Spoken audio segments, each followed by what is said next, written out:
local nonprofit is bringing awareness on human trafficking here in Nebraska. Channel 8's Veronica Barreto has more on how this issue affects many in our state and also ways to help. Veronica? Yeah, research shared by the organization I've-got-a-name says hundreds of people are for sale in our state multiple times each month. 900 people are for sale every month in Nebraska, according to research by Creighton University.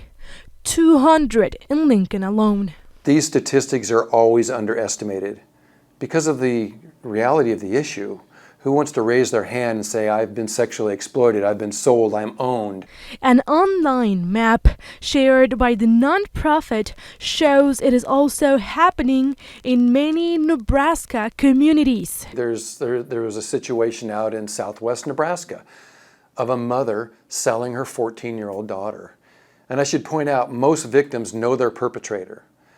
I mean, it's hard to imagine a mother selling her daughter, but unfortunately it's a reality. The Nebraska State Patrol says it affects every corner of the state. Traffickers will use major corridors such as I-80, I-70, and other places across the country. There are areas where it is probably more prevalent based on population, based on what's going on.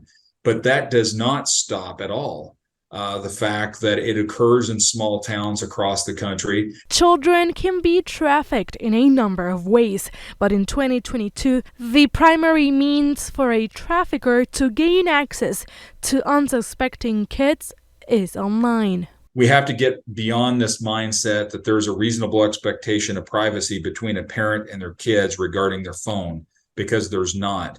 You have to audit your child's phone. You have to know what they're doing.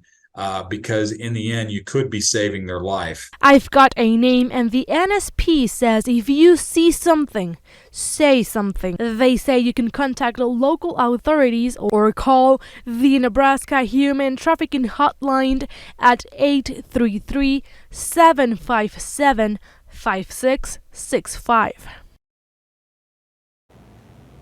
And we also have that number online at our webpage. The organization I've-got-a-name is hosting a conference in Lincoln to address sex trafficking in our city. It will take place on August 5th. For more, you can visit KLKNTV.com. All right, Veronica, thank you for the story.